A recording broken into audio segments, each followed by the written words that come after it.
Most of Arizona's water, 72%, is used by farmers. Municipalities and industry use the rest.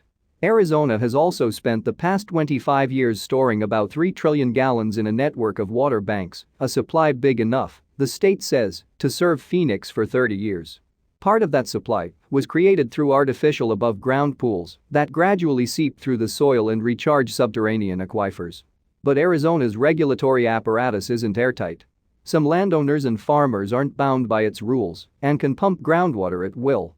And there are no uniform legal guidelines around various uses of surface water and groundwater. While Arizona now uses less groundwater than it did decades ago, waning supplies from Lake Mead have forced it to reconsider that strategy. As the shortage deepens, water banking is likely to be eliminated. Sprawling suburban subdivisions depend on groundwater stocks that will be difficult to replenish.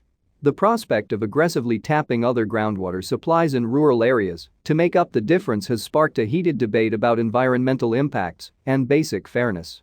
A group of University of Arizona researchers who in 2017 wrote a detailed analysis of the state's water usage found that some of the lofty conservation goals established in 1980 won't be met and that the balance between extracting and replenishing groundwater has fallen dangerously out of whack.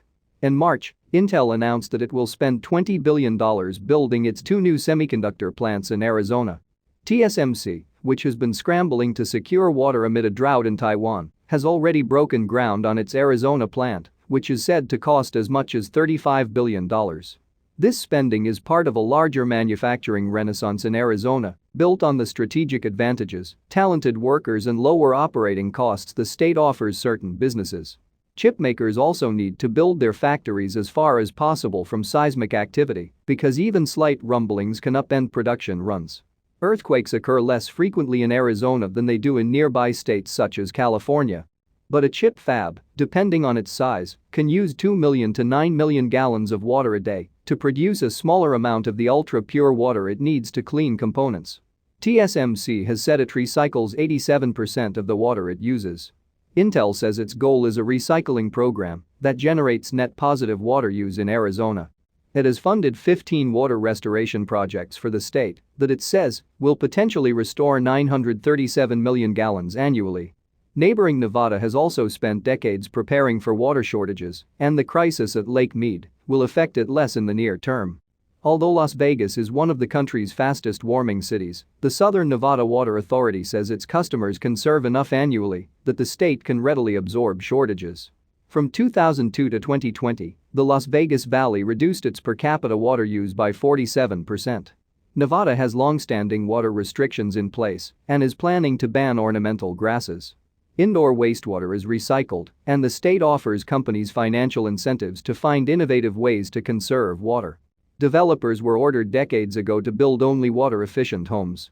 Although homeowners watering lawns and filling pools account for the single biggest use of water in Las Vegas, more than all the casinos and hotels consume, aggregate water usage in Nevada has dropped even as the state's population has grown. Experts such as Everett, Collum, and Megdal, all committed to the Southwest's future, emphasize how crucial it will be to strengthen conservation regulations and water laws across the region. Water is still sold at rock-bottom rates, lower than the cost of electricity, and to facilitate rationing and responsible usage, prices will need to rise. Israel, another desert community, offers a good model for how to orchestrate such a pricing shift. A lot of residential water in states like Arizona is used outdoors to water plants and trees and fill swimming pools, and this offers an easy target for cutbacks. Seawater desalination plants and wastewater recycling facilities have sprung up around the region. Greater public education about water usage and availability, as San Antonio, Texas, has provided its residents, would also help. But there's no single, fast solution. It's a story that's going to unfold over years and years, says Collum. It's going to be incremental important engagement. There's no single masterstroke that can fix it. If the drought persists or accelerates, then this becomes a race against time. The Colorado River Compact, drafted in the wake of 2 decades of unusually abundant rains, allocated more water than the river could provide.